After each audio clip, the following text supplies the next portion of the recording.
Walk amendment act వల్ల ఇండియాలో చాలా ప్లేసెస్లో ప్రొటెస్ట్లు జరుగుతున్నాయి. హైదరాబాద్, ముంబై, కోల్కతా సిటీస్లో కూడా ముస్లిమ్స్ కమ్యూనిటీ ప్రొటెస్ట్ చేస్తున్నారు.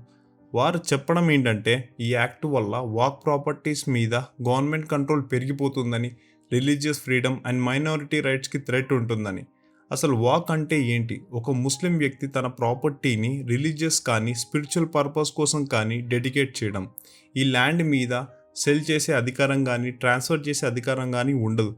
హాస్పిటల్స్, మాస్క్, మద్రాసా లాంటి ప్లేసెస్ కోసం యూజ్ చేస్తారు. ఈ ప్రాపర్టీస్ని వాక్ బోర్డ్ అనే ఒక ఆర్గనైజేషన్ మేనేజ్ చేస్తుంది. దీన్ని 1995లో వాక్ యాక్ట్ అని తీసుకుని వచ్చారు. ప్రతి స్టేట్లో వాక్ బోర్డ్ని ఫామ్ చేశారు. ఈ బోర్డ్ చాలా రెస్పాన్సిబిలిటీస్ని హ్యాండిల్ చేస్తుంది. అంటే ప్రాపర్టీస్ని రిజిస్ట్రేషన్, ప్రొటెక్షన్, డిస్ప్యూట్ సాల్వ్ చేయడం అండ్ డెవలప్మెంట్ కోసం డెసిషన్ తీసుకోవడం లాంటివి. ఏదైనా ల్యాండ్ డిస్ప్యూట్ వస్తే వాక్ ట్రిబ్యునల్కి వెళ్ళాలి. ట్రిబ్యునల్ డెసిషన్స్ మీద కాన్ఫ్లిక్ట్స్ ఉంటే హైకోర్టుకి అప్పీల్ చేయవచ్చు. బట్ ప్రాసెస్ చాలా స్లోగా ఉంటుంది. అయితే 2025లో గవర్నమెంట్ ఒక పెద్ద అమెండ్మెంట్ తీసుకొచ్చింది. ఇది యూనిమెడ్ యాక్ట్ అని కూడా పిలుస్తారు. అంటే unified walk management, empowerment, efficiency and development. ఇందులో మేజర్గా 4 అమెండ్మెంట్స్ని తీసుకొచ్చారు. ఫస్ట్ది ఏంటంటే, ఇప్పటికీ వాక్ బోర్డ్లో ఓన్లీ ముస్లిమ్స్లే ఉండేవారు. కానీ అమెండ్మెంట్ తర్వాత నాన్ ముస్లిమ్స్ని కూడా మెంబర్స్గా చేర్చుతారు. వాక్ బై యూసేజ్ని రిమూవ్ చేశారు. అంటే చాలా సంవత్సరాల నుండి ముస్లిమ్స్ ఆ ల్యాండ్ యూస్ చేస్తున్నారని బేస్ చేసి వాక్ ప్రాపర్టీ అని డిక్లేర్ చేయలేరు. మూడోది, డిస్ట్రిక్ట్స్ కలెక్టర్స్కి పవర్స్ ఇచ్చారు. అంటే ల్యాండ్ ఇన్స్పెక్షన్, డిస్ప్యూట్స్, మేనేజ్మెంట్ డెసిషన్స్ని డిస్ట్రిక్ట్స్ కలెక్టర్ హ్యాండిల్ చేయవచ్చు. 90 days అప్పీల్ టైంని కూడా ఇంట్రడ్యూస్ చేశారు. అంటే ట్రిబ్యునల్ డెసిషన్స్ తర్వాత 90 daysలో హైకోర్టులో అప్పీల్ చేయవచ్చు. ఎర్లియర్ డిలే వల్ల కేసెస్ డ్రాగ్ అవుతున్నాయి. ఇప్పుడు టైం లైన్ క్లియర్గా ఇచ్చారు. దీంతో పాటు 3 ప్రొవిజన్స్ని కూడా గవర్నమెంట్ తీసుకొచ్చింది. ఫస్ట్ది ఏంటంటే, గవర్నమెంట్ ఈ అమెండ్మెంట్లో డిజిటల్ వాక్ రికార్డ్స్ మెయింటైన్ చేయడం మ్యాండేటరీ చేసింది. దీనివల్ల ట్రాన్స్పరెన్సీ పెరుగుతుందని, ఫేక్ రిజిస్ట్రేషన్స్ని తగ్గించడానికి యూస్ఫుల్ అవుతుందని చెప్తున్నారు.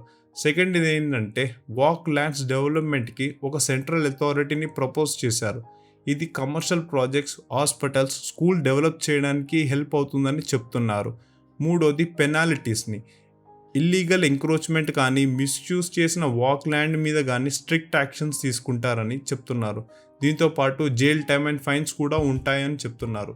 అయితే హైదరాబాద్కి చెందిన ఎంపీ అసదుద్దీన్ ఓవైసీ గారు ఈ చట్టాన్ని అపోజ్ చేస్తున్నారు. సుప్రీంకోర్టులో పిటిషన్ కూడా ఫైల్ చేశారు.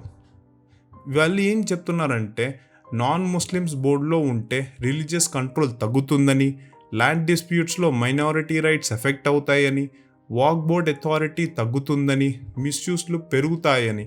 అయితే గవర్నమెంట్ ఏమని డిఫెండ్ చేస్తుందంటే, ఈ చేంజెస్ వల్ల ట్రాన్స్పరెన్సీ పెరుగుతుందని, లూటింగ్ అండ్ కరప్షన్స్ తగ్గుతాయని, పబ్లిక్ అకౌంటబిలిటీ పెరుగుతుందని, బోర్డ్ డెసిషన్స్ క్లియర్ అవుతాయని, ల్యాండ్ మిస్యూస్ అండ్ ఎంకరేజ్మెంట్స్ని స్టాప్ చేయవచ్చని, దీంతోపాటు డిజిటల్ ట్రాకింగ్, కలెక్టర్ ఇన్వాల్వ్మెంట్ వల్ల ఎఫిషియన్స్గా డెసిషన్స్ తీసుకోవచ్చని. వాక్ బిల్ గురించి చూస్తే, వాక్ ప్రాపర్టీస్ని ట్రాన్స్పరెన్సీతో మేనేజ్ చేయడం అని గవర్నమెంట్ చెప్తోంది. కానీ చాలా ముస్లిమ్స్ ఆర్గనైజేషన్స్ అండ్ ఇండివిజువల్స్ ఈ బిల్ మీద డౌట్స్ ఉన్నాయి. Especially religious rights, property control and minority autonomy మీద ఇంపాక్ట్ ఉంటుందేమోనని. ఒక పక్కన కరప్షన్ అండ్ మిస్మేనేజ్మెంట్ని తగ్గించడం అని చెప్తున్నారు. కానీ ఇంకో పక్కన ఈ చేంజెస్ వల్ల రిలీజియస్ ప్రాపర్టీస్లో వేరే వాళ్ళ ఇన్వాల్వ్మెంట్ పెరుగుతుందేమోనని అందరికీ డౌట్ ఉంది. సో నా ఒపీనియన్లో గవర్నమెంట్ ప్రాపర్ ఎక్స్ప్లెనేషన్ అండ్ కన్సల్టేషన్తో వెళ్తే బెటర్ అవుతుంది. మైనారిటీ కమ్యూనిటీస్కి క్లారిటీ అండ్ కాన్ఫిడెన్స్ ఇవ్వాలి. డైలాగ్తో సొల్యూషన్ కనుక్కోవాలి. ప్రొటెస్ట్లు కూడా పీస్ఫుల్గా ఉండాలి.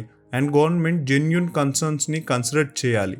So friends, walk amendment act 2025 గురించి మీ ఒపీనియన్ ఏంటో కామెంట్ సెక్షన్స్లో తప్పకుండా చెప్పండి.